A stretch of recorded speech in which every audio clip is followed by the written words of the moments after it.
Hey everyone, and welcome to This Explainer. Today we're unpacking a highly complex and deeply sensitive issue, which is the severe allegations of mismanagement leveled against the Ram Mandir Trust. Now, I want to be absolutely clear right out of the gate, we are strictly analyzing the claims outlined in a recent comprehensive investigative report. We are taking sides here, we're just diving into what the source material actually reveals. And wow, the sheer gravity of these claims is honestly staggering. The source material doesn't just suggest a few minor accounting errors, it paints a picture of a massive alleged betrayal.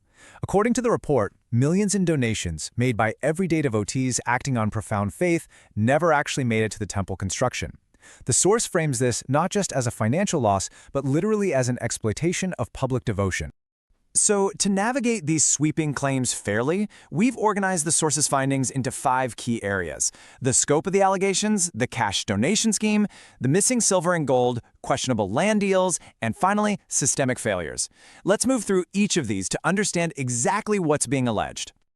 Starting off with Section 1, the scope of the allegations, and a quick overview of the claims. Okay, so the foundation of this story begins back in February 2020, when the government officially formed the Sri Ram Janmabhoomi Tirth Kshetra Trust.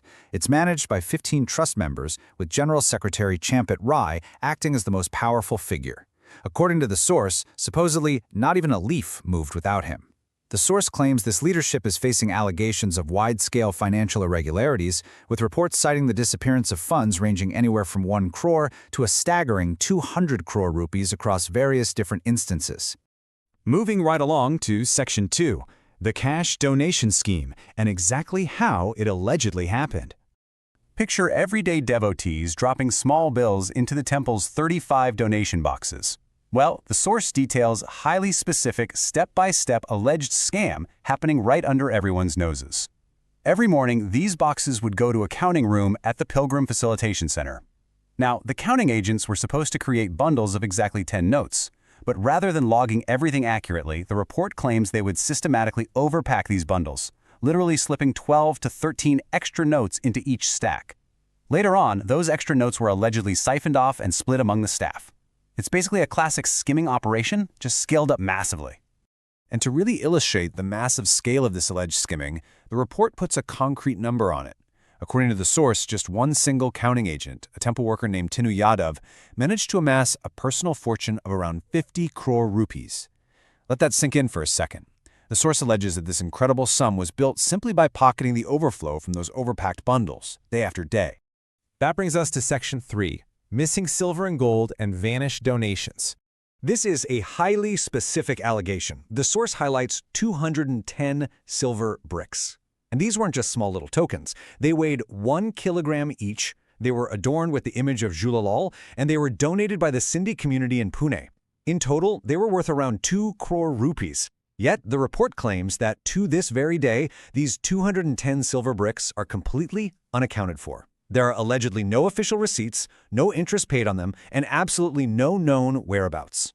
But beyond the bricks, it's really the complete lack of a paper trail that the source finds the most alarming. For instance, a massive 3-kilogram silver necklace is alleged to have just simply disappeared. The source claims that counting staff, like the aforementioned Tinu Yadav, would routinely bypass official logging procedures entirely, supposedly taking jewelry and gold coins directly to trust head Champit Rai. The overarching theme here, according to this explainer source, is just a profound and complete lack of systematic donation records. Let's look at Section 4, questionable land deals and inflated real estate. The source draws a really stark and alarming contrast here. On the one hand, the trust is allegedly purchasing land for the temple at a staggering 17 times its actual value.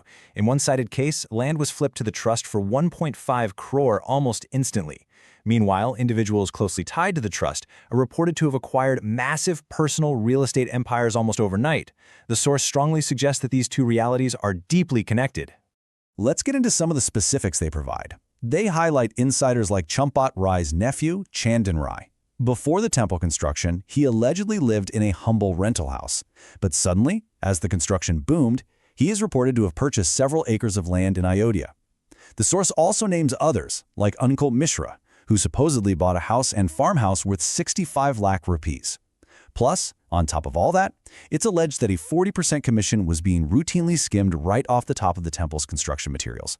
Which leads us to our final section, Section 5, Systemic Failures and a Lack of Accountability. According to the narrative laid out in the source, these issues didn't just happen in a vacuum. A clear timeline of an alleged cover-up starts to emerge. First, a private audit company was hired, and they actually flagged severe financial mismanagement. Then, the State Bank of India allegedly warned the trust directly, demanding they remove corrupt counting staff. In 2021, the trust's own account in charge, a guy named Mahipal Singh, directly reported the ongoing theft to leadership. And what was the result of all these warnings? Well, according to the report, Mahipal Singh was abruptly fired, while the alleged perpetrators remained totally untouched.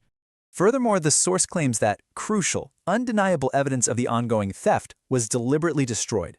Specifically, they allege that 7 to 8 entire months of CCTV footage from the basement counting room was just deleted to protect the perpetrators. The source presents this as a calculated move to ensure the skimming operations could never actually be visually proven. And finally, the source points to a systemic lack of federal intervention.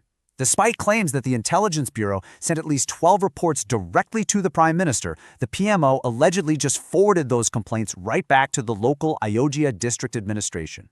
Opposition leaders have loudly demanded a Special Investigation Team, or SIT. Even requests for review by major agencies like the CBI and ED were allegedly ignored. The source argues that this lack of action basically allowed the alleged fraud to just continue unchecked. Ultimately, diving into this source material leaves us with a profound and really difficult question. When a monumental project is built entirely on the profound faith, trust, and financial sacrifice of millions of everyday people, how can true transparency ever be guaranteed? If the checks and balances fail, who actually protects the devotion of the public? It's a striking question that definitely demands attention. Thanks for joining me for this explainer. Keep learning, and I'll catch you all next time.